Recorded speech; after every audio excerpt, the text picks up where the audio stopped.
Então Zeus, no meio da batalha, ao longo de 10 anos, conseguiu chegar ao último estágio, à última etapa, quase conseguindo vencer os titãs. Só que aí Cronos tirou sua última carta da manga. Era Tifão. Do fundo do Tártaro, esse titã bestial, colossal, foi retirado para que ele matasse de fato Zeus e conseguisse fazer com que os titãs não perdessem. Os olimpianos, diante dessa ameaça, ficaram pensando: será que vamos conseguir vencer? Será que de fato vamos conseguir destronar Cronos e conseguir triunfar sobre esse reinado de Cronos? Bom, Zeus enfrentou Tifão e a terra estremeceu e raios cortaram os céus. Mas quem será que sairia vencedor desse embate? Bom, antes de eu te contar qual foi o final dessa luta, eu preciso te contar como nós chegamos até aqui. Eu sou o professor Pablo Magalhães e hoje eu vou te conduzir nos caminhos da mitologia grega. Vamos nessa!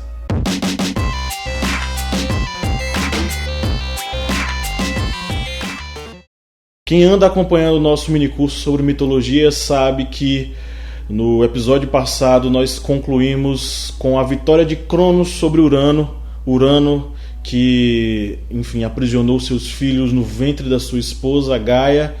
Ele se viu envolto aí em uma trama conduzida por Gaia e executada por Cronos, que no momento de distração pegou uma foice criada, fabricada por Gaia, e cortou os testículos do pai e fez com que ele voltasse para os céus, urrando de dor, muito sangue jorrando, enfim. Antes de subir aos céus, Urano joga uma praga em seu filho. E diz que, do mesmo modo que um dia um filho dele o destronou, o filho de Cronos destronaria Cronos do poder.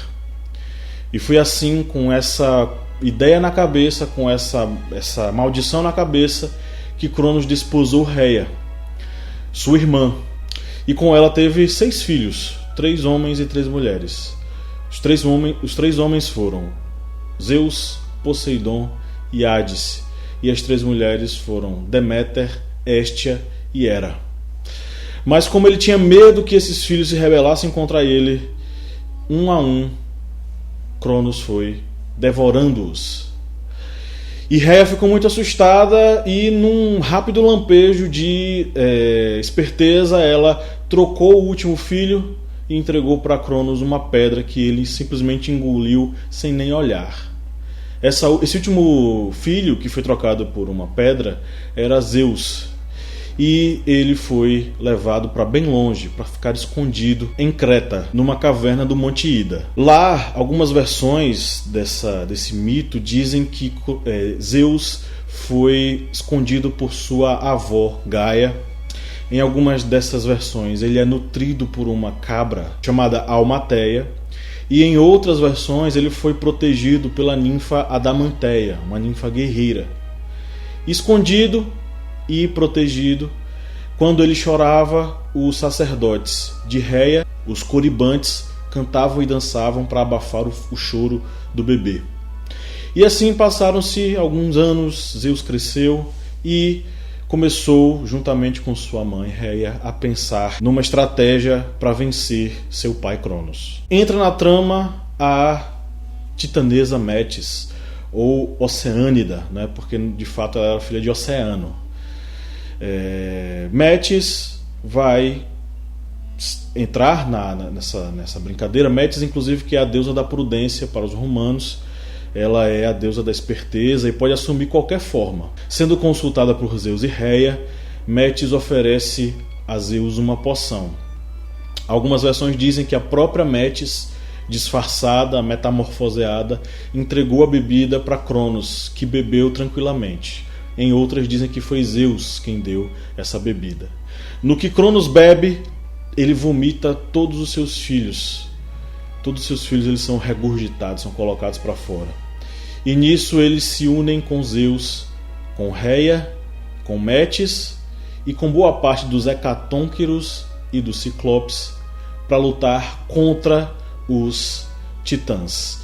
Tem início aí uma batalha bestial, colossal, que nós conhecemos como a titanomaquia, uma batalha que durou 10 longos anos, aonde Zeus, juntamente com seus irmãos, subiram ao Monte Olimpo e de lá começaram a organizar a sua luta contra os titãs que se reorganizaram em torno de Cronos e que empreenderam suas batalhas, né, ao longo de vários anos em torno da ideia de assumir a posição de supremacia na escala aí das divindades. Cronos e seus irmãos representam a segunda geração dos deuses gregos, e Zeus e os olimpianos representam a terceira geração dos deuses gregos, né?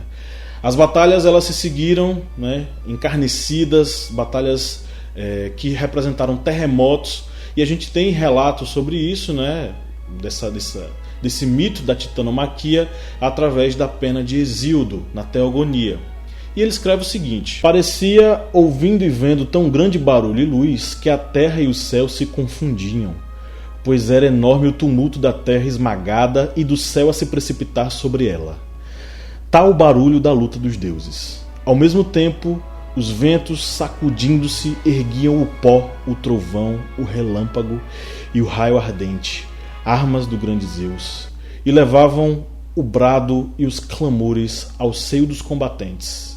E no incessante fragor da espantosa luta, todos mostravam a força dos seus braços. Tamanha era a batalha, tamanho eram as lutas, que a terra tremeu e tudo se abalou diante da fúria entre olimpianos e titãs, uns contra os outros na titanomaquia, tentando, enfim, se sobrepor uns aos outros, né? E aí os olimpianos começaram a vencer passo a passo, fazendo com que os titãs recuassem, a ponto de, em um determinado momento, Cronos recorrer à sua última cartada, sua última estratégia. Do mais profundo do Tártaro veio ele, Tifão, um ser bestial, que, com todo o seu poder e habitando nele um pouco do caos, lutou contra Zeus. Uma batalha terrível, onde Zeus, durante boa parte dela, foi subjugado diante dos golpes e dos poderes que Tifão apresentava. Até o momento em que Zeus conseguiu energizar toda a sua força em um grande raio, um poderoso raio que, de tão forte que ele foi lançado e com tanto poder que ele foi lançado, ele fez com que um grande buraco se abrisse no Tártaro e todos os titãs lá fossem jogados. Quando isso acontece, os olimpianos saem vitoriosos dessa batalha e eles passam a reinar, tendo como cabeça Zeus, que vai governar aí durante todo o restante da mitologia conhecida. Bom, o que podemos entender, né, de todo esse processo cosmogônico de formação do universo, de formação dos seres, que nós vemos explicando para quem está acompanhando aí nosso minicurso sobre mitologias, né? Existe uma reflexão filosófica sobre esse processo, né? Quando caos, né, esse ser sem qualquer forma, onde habita toda a confusão, ele em determinado momento gera Gaia e Gaia gera Urano, isso está falando sobre a ordem que foi estabelecida dentro do universo nos primórdios. E essa ordem é uma ordem material, uma ordem que está ligada à matéria, seja a matéria celeste, representada em Urano, quanto a matéria terrestre, representada por Gaia. Quando Cronos destrona seu pai, né, destrona Urano e, né, estabelece o seu reinado, inclusive comandando até a própria mãe Gaia, essa metáfora está ligada à ideia de que após a criação dessa matéria celeste, a matéria física, passa a existir o reinado do tempo, que é Cronos. Cronos é o deus do tempo. E é o tempo que vai se estabelecer e vai construir o seu reinado sobre todas as coisas eternas. Mas aí, quando Cronos devora seus filhos, isso representa que o próprio tempo, ele é representante e ele é o agente da própria destruição do ser, daquilo que é existente, da matéria existente. Ou seja, o próprio tempo, ele é responsável pela morte das coisas que existem. Quando Zeus toma o poder, né, do pai e destrona Cronos e acaba prendendo-o no Tártaro, porque esse é o destino de Cronos, ser preso no Tártaro e controlado pelo próprio filho Zeus. Essa representação está ligada à ideia de que agora o tempo que antes destruía, ele passava a ser controlado pelo próprio homem, na representação de Zeus. E não só na representação física do homem, mas na representação espiritual, porque os deuses olimpianos, eles são representações não mais de seres bestiais, não mais de titãs sem qualquer ligação com a sabedoria, com a inteligência, mas agora esses deuses olimpianos, eles estavam ligados a sentimentos, sensações, ideias, representações, justiça, beleza, vontade, prudência. E isso é o espírito, é aquilo que preenche o ser humano. Então, quando Zeus vence Cronos, é o homem e seu espírito e suas virtudes vencendo e dominando o tempo. Bom, o que vai acontecer depois disso? Quando Zeus chega ao poder e desposa Metis, a Oceânide, que o ajudou a vencer seu pai, Cronos.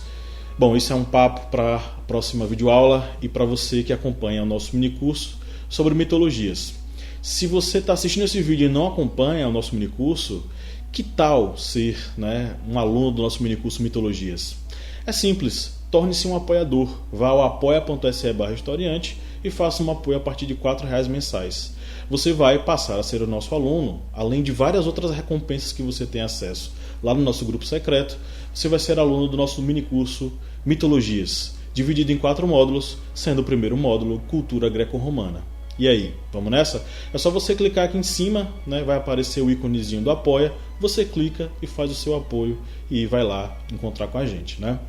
Se você está querendo se aprofundar mais sobre o pensamento filosófico grego, você clica aqui em cima e você vai ver aí uma playlist sobre a filosofia grega e você vai se aprofundar mais sobre esses assuntos. Se você quiser ver mais videoaulas nossas, aqui do lado tem uma playlist com todas as nossas videoaulas. É só você clicar e caprichar nos estudos. Eu fico por aqui, um grande abraço e até o próximo vídeo.